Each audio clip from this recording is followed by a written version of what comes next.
This story is a spin-off of one of the series on the Dark Somnium channel, called The Spaces in Between.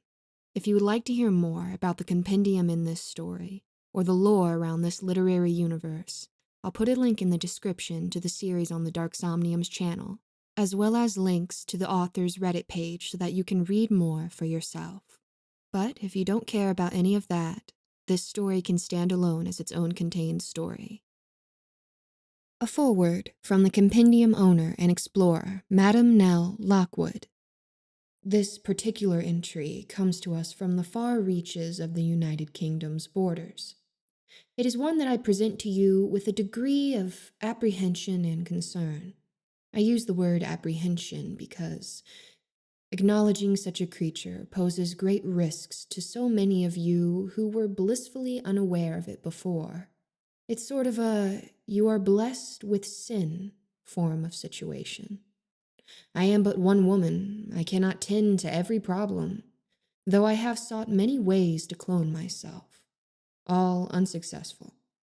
One person suggested children, but I promptly set her on fire for posting such an ugly notion. Turns out she was a grave hag that feasted on the unborn. Lucky bonus for me. Concern being the other apropos term. Because if you fall prey to the same mistakes my assistant made on her camping trip, you may very well end up a part of my compendium too. Remember, if you smell petrichor, run. I was never the most confident camper. If anything, I hated it. The issue began on a school trip when I was 12 years old. We were off to a natural history museum in the next city, and with me being a highly awkward and quiet girl who was far more interested in just reading or playing on her Game Boy Advance than forcing social interactions that I just knew were going to end with me being an idiot, I naturally attracted the worst kinds of people. Bullies.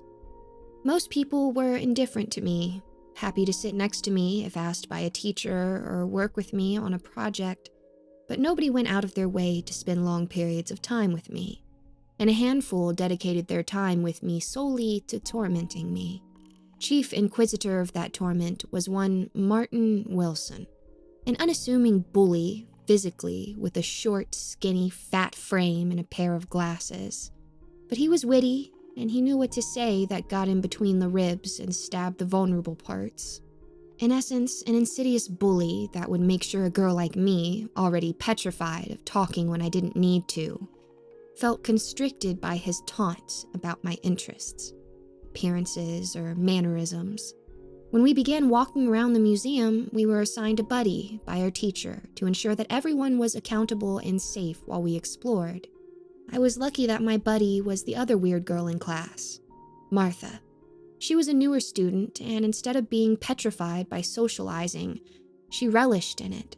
She would tell everyone about how in her native land of the Philippines, she was a respected member of an ancient tribe and could conjure up magic or curses. Yeah, right. Why don't you make a spell that makes you fuck off back to your own country then? Martin would sneer, throwing something at her and trying to quell her spirit. He never did, though. She would laugh it off or threaten to put a curse on him and simply go about her way, her thick black hair whipping in his direction as she bounced off. I liked her. She wasn't afraid to be herself and was open about, well, everything, really. She took my hand when we were buddied up and smiled at me, her hazel eyes making me feel valued. Right, I know something we have to see, Phoebes. You in? Her enthusiasm was infectious. I nodded, awkwardly fumbling with my hands to find a scrunchie that I could tie up my curly brown hair with, knowing full well when she ran, I'd have to run with her. Despite her boundless energy, she was considerate. She pulled off a band on her wrist and handed it over to me. Take it. I decorated it with stones so it would warn off any bad vibes. She outstretched her hand and I took it. It was a beautiful purple band with small shards adorning it, like a flower chain of priceless emeralds. I put it into my hair and took her hand again, smiling. Thanks. I'm not that great at compliments, but I bet it makes my hair look cool while up. I sheepishly blurted out, not making eye contact. The coolest, she said, imitating a shocked expression at my face. "Now come on, there's an exhibit from my country I want to show you." With that, we rushed away to a small exhibit that boasted its collection of multicultural artifacts from Asia, 600 BC to 1600 AD. It was a circular room, each section of the outer ring housing various objects and designs ranging from incredibly basic hunting tools to complex agricultural devices. In the inner circle, however, stood a beautiful set of robes on a display mannequin, posed in a proud forward stance. The right arm was held high with the book opened up. The left was pushed behind the lower back as if concealing something.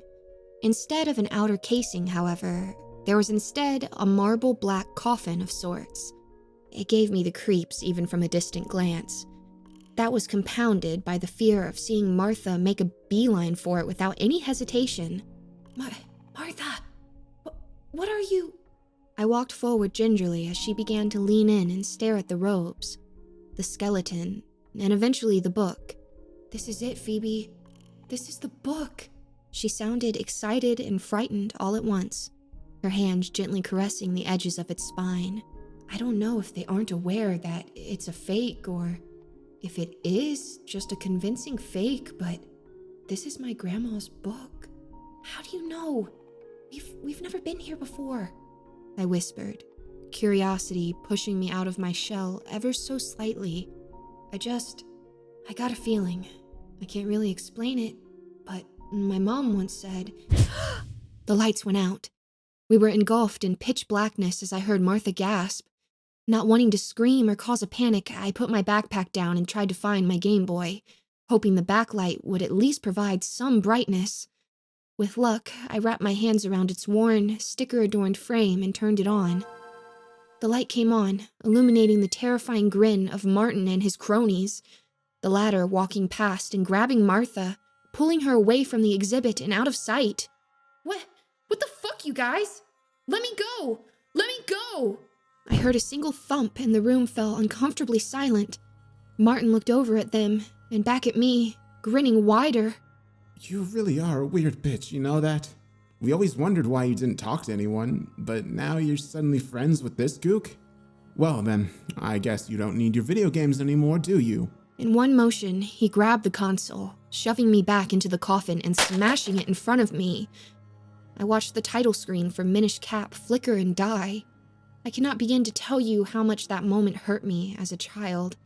To see something that was essentially a constant companion, an escape from the world around me and a way for me to calm myself when anxious, decimated in front of me, I felt like I broke with it. A torch flipped on underneath Martin's face as he mocked my anguish, imitating the pain that so obviously etched on my face.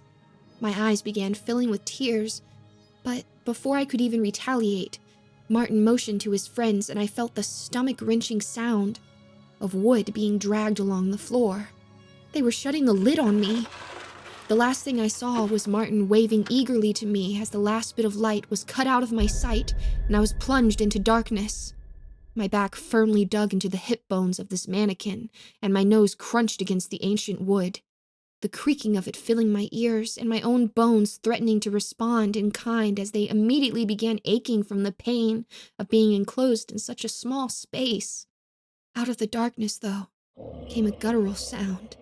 I couldn't move my head, even if I was able to. The darkness was all-enveloping, but I could hear it.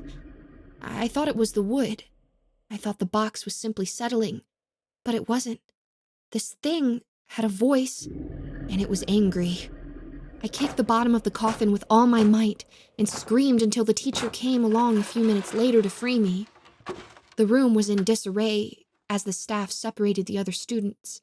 The teacher attended to me before pulling the boys aside and leaving the chaperone to tend to me. I was a mess. I curled up on the floor and hyperventilated. I don't recall too much after that, but the image of Martin's sniveling face as he screeched, "I didn't do anything," makes my blood boil even now. It's one thing to mercilessly torment your peers. It's another level entirely to blatantly lie and refuse to take responsibility.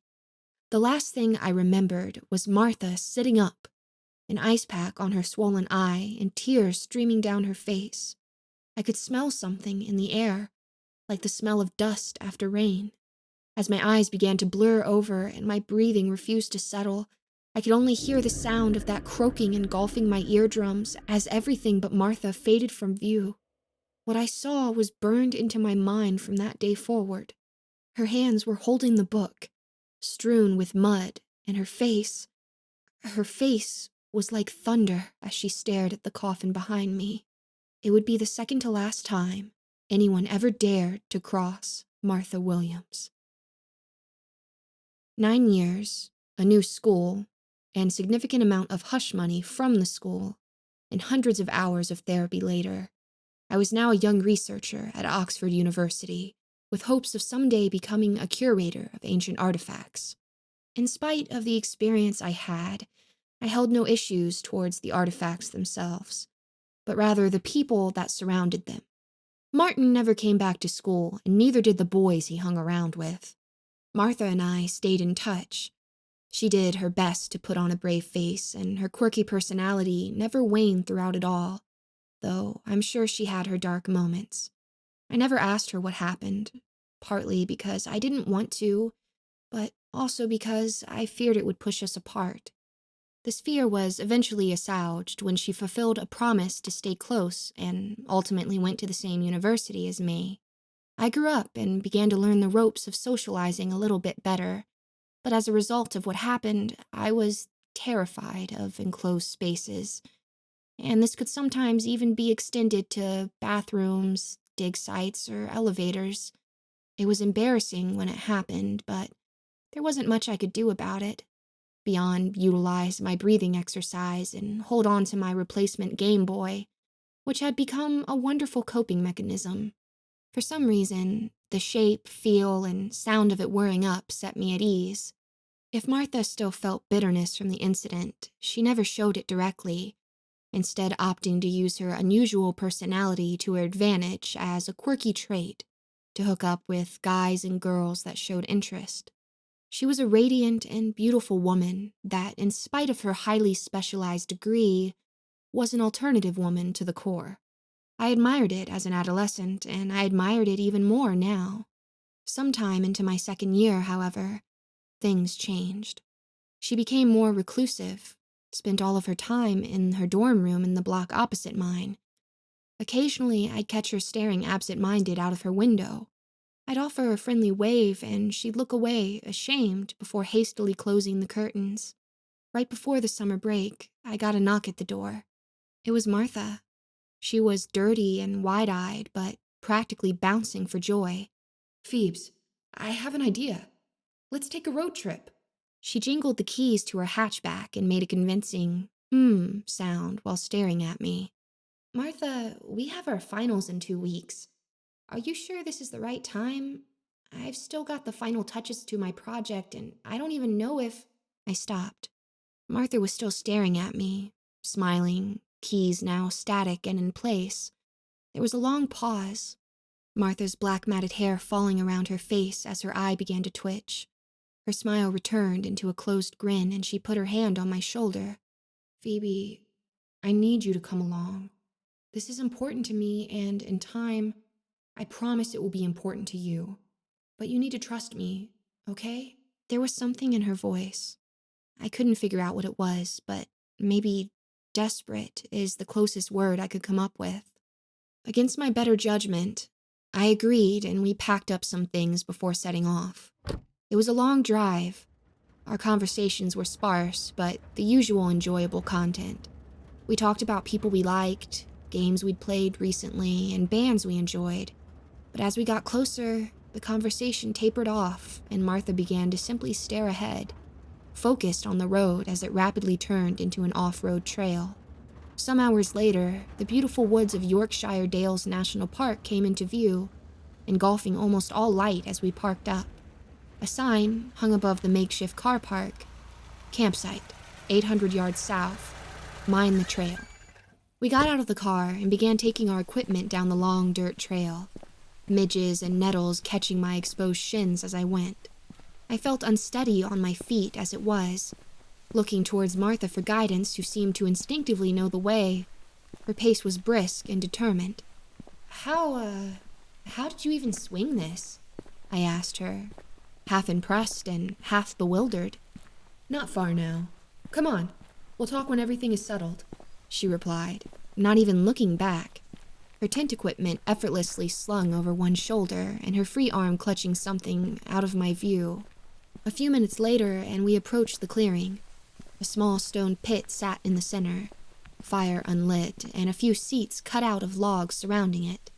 To the back sat 3 towering oak trees in a triangular form, the underbrush behind them completely pitch black. We put our things down and began to pitch the tent in complete silence. I could hear the trees groaning and the wind howling as we got to work. But as an adult, I was able to put it out of my mind, focused instead on the task at hand.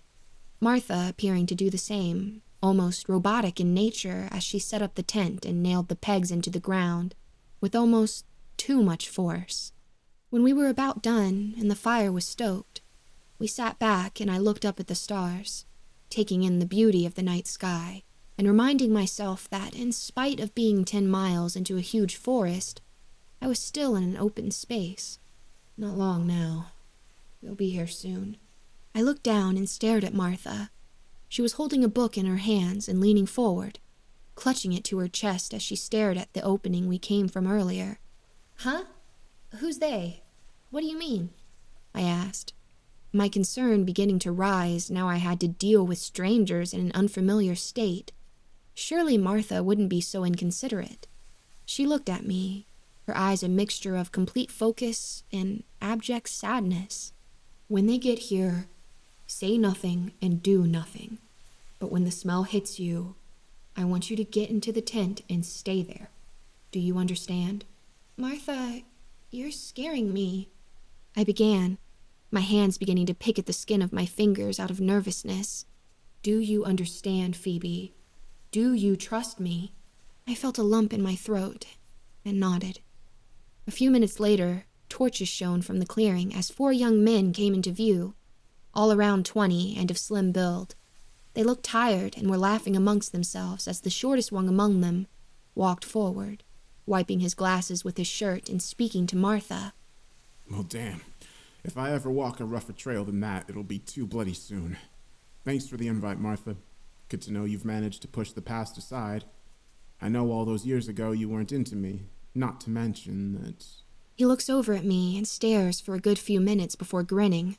Wow, you got hot, Phoebe. When the hell did that happen? He chuckles, and the other guys with him take a look too before whispering to one another and fist bumping.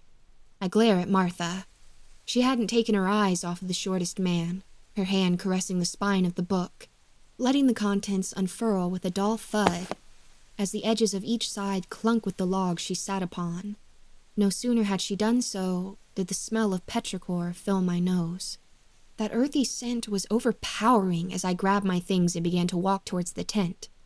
As I tried to unzip it, however, I felt a hand grip my shoulder. Hey, now that's no way to greet an old friend, is it? His voice beginning to make my neurons fire and my blood boil as that sneer weaved its way into my ears and began tugging on my synapses. God damn, you really did get hot. And Martha promised us a good time, but I never expected this. He grabs my ass firmly and laughs. Oh man, this is gonna be great. We gotta go full circle again. You'll play along, won't you? I mean, there's 4 of us, and stories are easy to corroborate this far into the woods, Phoebes. All at once, I felt the rage of my younger self coupled with the confidence I'd built over so many years, and I swung up with all my might, fist connecting with his nose and the sickening crunch of bones and glasses breaking all at once as he staggers back, momentarily stunned, blood gushing from his nostrils. I felt the hot fire of unbridled rage build in me as I was prepared to scream, but I saw Martha's face, and the smell was practically blinding my other senses now. I fell back in a stupor onto my open tent and could do nothing but watch as she began, her attention fixated on the other boys who had now gone to tend to Martin. Who emotionally scarred and who physically maimed, I see you for what you are and deem you unworthy of living among us. Her voice grew low, guttural, and filled with phrases I could not understand. The boys crowded together and staring, filled with terror at this young woman as she stood on the log over them, her hair whipping wildly in the cold wind as the rain began to fall around them. You, who would take the innocence of those who had never wronged you, I hear their cries and I feel their pain. You will return to the earth and face your judgment.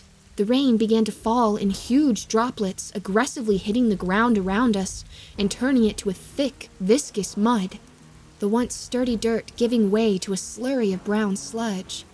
Towards the dark clearing where the 3 oaks sat, I could see shapes beginning to form from the ground, long, spindly limbs pouring forth from a hole that was spilling open from the ground. At first, I thought they were humanoid, but as they kept getting longer, sliding across the ground before the ends split off into smaller, hairy paws that dug into the ground, I realized I was bearing witness to something unnatural beyond words. Martha was rising from the log, her feet drooping down as her legs twisted and uttered as they assumed a pose. The same pose of the statue we'd seen so many years ago. Her neck cracked up to the sky as her jaw began to click and crunch, stretching to unnatural portions as a guttural, croaking screech emitted from her lungs. You, who would take that which is most precious. You, who would spit in the eyes of God and lay blame at the foot of others. You have been judged and you shall return to the earth. I zipped up the tent as fast as I could, the smell beginning to make me dizzy and the sight too much for me to bear. I wanted to help her, but I trusted her, knowing there was little I could do. I decided to take a look through the window my tent afforded me, and what I saw will forever be burned into my mind, for better or for worse. It was long, impossibly long. Each limb was littered with spines and covered in the mud as if it was searching from every pore on its body. It lumbered towards the boys almost mechanically. Each step its malnourished body took seemed to bring it abject pain and joy simultaneously. Behind it, I could see 3 more of different sizes, and with other monstrous adornments hanging from their distended limbs, crawling, snapping, and swimming through the mud toward their targets, each making these guttural sounds, a cacophony of the most inhuman sounds accompanying the screeches emanating from the body of Martha. I crawled into my sleeping bag and pulled it up to my face, tears staining my face and my hands practically picking at my thumbs as I tried to block out the chorus of suffering ripping its way into my ears. I never saw what they did when they approached Martin and his friends, but I heard their begging, their hollow apologies, the giggling of the mud dwellers as their pedipalps tapped along the muddy ground before hitting a limb, and how their soft flesh sounded against the reverse spiked teeth that pulled skin from the bone. As silence began to fall upon the campsite, I was still searching for a way to calm myself in spite of the ungodly situation I found myself in. Instinctually, I reached for my Game Boy and found it within a few moments, the Minish cap still loyally tucked into its slot. I closed my eyes and heard the familiar title music as I felt my breathing steady and my heart rate slow down. Phoebe, I'm sorry. Please don't let me go into the mud. I didn't dare take my eyes off the screen as Martin's voice filled the tent, the sounds of him dragging his body towards me making my stomach retch. The worst part was that I couldn't tell if it was the viscera from his flesh or the mud, but I knew that he was hurt. I was not concerned that he was hurt. I can't help you, Martin. This is something you have to handle all by yourself. You'll play along, won't you? I mocked, surprised at the words coming out of my mouth and the lack of sympathy I was feeling. But I felt good, happy even that he was hurt. I felt emboldened that this piece of shit who had scarred me for life was getting his comeuppance. I don't want to. I'm sorry. Please don't let me go alone. Phoebe. His voice was beginning to gurgle and croak. It was pathetic. I turned around to face him, knowing I could do nothing at this point, and the next steps after this didn't matter. I wanted to look this fucker in the eyes and make sure he knew I'd not forgiven him. You can rot in the earth for all I care, Martin. You sick It wasn't Martin. It just wore his skin. Looking back at me, dangling on a hairy, mud-filled tendril, was some of Martin's flesh, rapidly rotting away from some acidic substance barely propping his malformed head up. His eyes were hollowed out and the lower jaw was totally gone, but he was still somehow looking at me and smiling. You were warned, Phoebe. It gurgled, elongating out the E's in my name to a croaky cadence, swaying from side to side as a much larger shape encroached on the tent, the shadow it cast beginning to tremble as it giggled. You will enjoy the mud, Phoebe, I promise. It'll be warm. It leaned in, and the shape began to reach towards the sides of the tent. I put my hands over my ears and curled into a ball, begging it all to stop. I began counting backwards from 10, just trying to get my breathing under control. 10, 9, 8. Phoebe, you will make a beautiful meal, Phoebe. It hissed, hot breathing bearing down on my neck. 7, 6, 5. The laughter from outside being joined by the other shapes stumbling towards me as their labored breathing bore down on me, their hunger oozing through the air. 4, 3, 2. Are you afraid, Phoebe? I can taste it, you know. You've always been frightened, pathetic little girl. We loved that about you, and now we get to taste it forever. You can never have me! Never! I'm my own person, and I always fucking will be! I yelled, my face hot and my stomach in knots. I began crying, begging for something to happen. I remembered the coffin again, the feeling of isolation and the pain of not being able to move a muscle. A sharp clap rang through the air, and within a few moments, the sound of slithering and slurping filled the air as each creature sank back into the mud they came from. With a faint rumble and a definitive bump, they left. After a few moments, I opened my tent and saw Martha on the ground, her body doubled over as she threw up a dark yellow substance, her jaw as normal as ever, and her body seemingly unharmed. What the fuck? I breathed, still unsteady on my feet. I told you, Phoebes. Oh, I fucking told you. She breathed, annoyance in her voice as she got up and shook me by the shoulders before pulling me in for a deep hug. Oh, what if I hadn't snapped out of it in time? I could have. Oh, fuck, Phoebe. I could have lost you too. Oh, well, it's done now. She sighed, not wanting to let me go. I awkwardly patted her back before eventually reciprocating and burying my head into her shoulder, tears running down my face anew. I was so scared.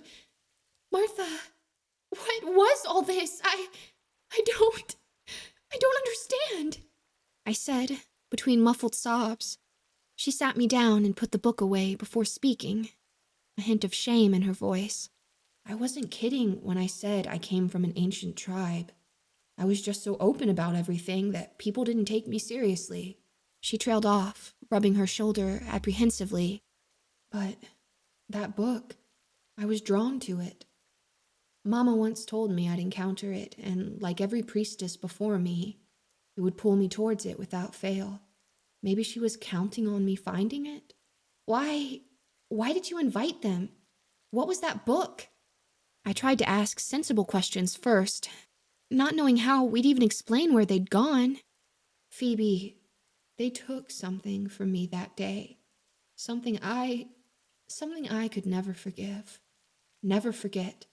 The book was a means to that end, but I was nowhere near ready to harness it. So I was patient. I waited until I was. When the time came, I sent out a message to them and said I wanted to catch up and have a little fun. I also may have included a photo of us recently to entice them. There was an uncomfortable silence as I took in what she'd told me. Did you use me as bait? I asked slowly, hoping my best friend hadn't almost let me get killed for revenge. No, oh God, no. We both had strong negative connections to them, and the book was a way of enhancing that. But Martin was like any typical man, and seeing how we were now served to him out in the opening, to here, she gestured around her. His family also have no clue where he went, and if he followed my instructions on getting here, they never will. I didn't ask. I didn't want to know if she had it handled. That was fine by me. That left only one question, one I'd been dreading asking. What came out of the ground, Martha? What took them? I looked at the clearing they'd came from, the once deep hole now invisible amongst the grass and the dust. They're now one of the many creatures that lay dormant in our world, just right next to our own, or, in this case, beneath it. She tapped the ground with her foot, immediately setting me on edge. Relax, they're not literally under our feet. It's hard to explain, but they come about from heightened emotions and hunger. When you smell wet dirt after rain, you'll know they're near. They hide in the deep mud pools, usually, and wait for people to stray too far from their groups. She looks up at the sky, a half smile on her face. A lot of people go missing in the woods around the world, you know. The drive home was quiet, but neither one of us had a lot we wanted to share. To be truthful, I was more scared for her than for myself. What if their families came asking? What if someone had seen them go into the forest? What if the police got involved? But nothing ever happened. As far as I know, Martin's family filed a missing persons report, but not a single soul came forward, and 2 years later, they called off the search and declared him legally dead. Martha and I parted ways not long after the trip. I needed time to adjust to the fact that she willingly put me in that situation to satiate her anger and act out our revenge. To her credit, she seemed to understand.